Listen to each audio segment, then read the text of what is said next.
Hello, I'm Rufus Purdy. I'm the director of Right Here, and between 2012 and 2018 I worked as an editor at the Curtis Brown Literary Agency and Curtis Brown Creative, the agency's writing school. While I was there, I helped lots of authors make their way towards publication, including Jane Harper, who wrote The Dry, and Nicholas Searle, who wrote The Good Liar. As well as that, I'm also an experienced editor, and I've worked on books as diverse as Alex Gurlis's best-selling spy novel and the music memoir Some Fantastic Place by Squeeze songwriter Chris Difford. I work with authors all the time to get their novels ready for publication or submission to literary agents, and in fact I've just heard that two of the authors I've worked with recently, Adam Simcox and Lorraine Peck, have gone on to sign book deals with major publishers. I'm going to be teaching Right Here Online, our very first online novel writing course, and in the run-up to that course I'm going to be sharing some of my tips on what I feel are the most essential aspects of novel writing. This week we're going to be looking at how to read as a writer. Now, we've talked before about ways to find inspiration for your novel, but actually one of the most potent ways to inspire yourself is to read.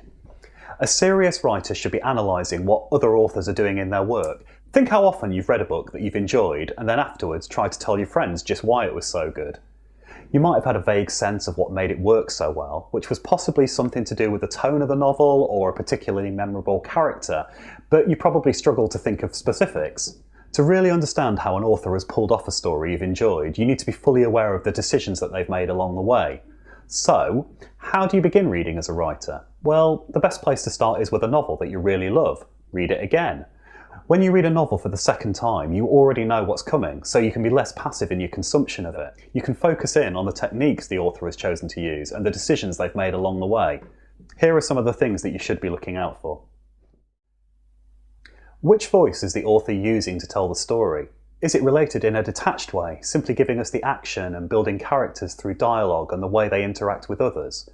Or is everything filtered through one or more of the characters, and so subject to their own worldview and prejudices? How do these different uses of narrative voice affect the feel of the novel? Is the author using a first-person narrator to relay the story more intimately, or have they chosen a third-person point of view? And if so, is it a close third-person narrative tied to a particular character, or a more omniscient one that moves between different characters and different settings?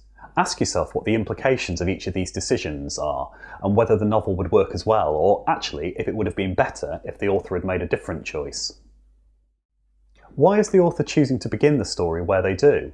Would the story benefit from starting earlier than it does, or do you think it should start at a later point? Why has the author chosen to end the story where they have? And are you, as a reader, satisfied with that decision?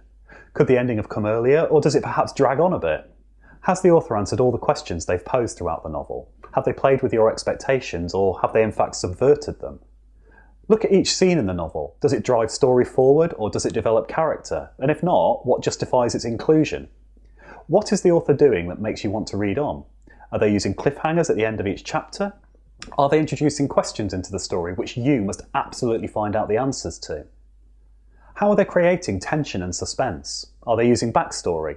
Are we given scenes that hint at major plot happenings later in the novel? A good author uses detail to add colour and depth to a story. Listen to this passage from Dennis Lehane's novel A Drink Before the War.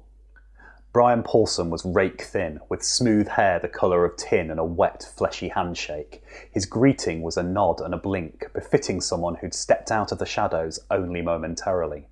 Now, doesn't that tell us far more about a character than simply saying he was tall and handsome or she appeared to be scared? Ask yourself what moments of description like this add to a story. And remember, it doesn't just have to be about character. Or do you think it actually distracts from the action? All characters should want something, and this should drive their actions throughout the story.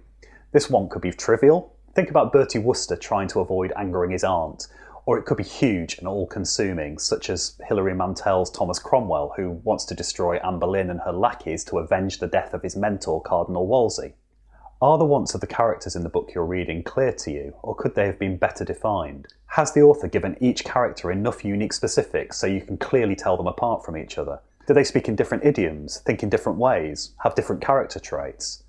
What is their character arc throughout the novel? How and in what ways are they changed by the end of the book?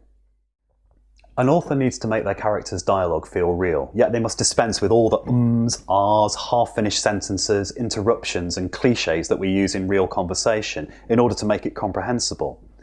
So how well do you think they're doing this in the book that you're reading? Does the dialogue feel clunky or hammy? Are the characters speaking in perfectly formed sentences? And if so, how is the author making these feel realistic? Do different characters speak with different voices, or do they all sound the same? Is there something going on behind the actual words spoken? Which character maybe has control of the conversation, and how is the author conveying this?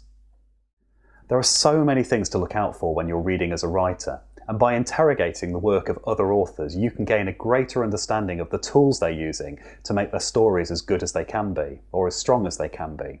And this is something you can then apply to your own writing.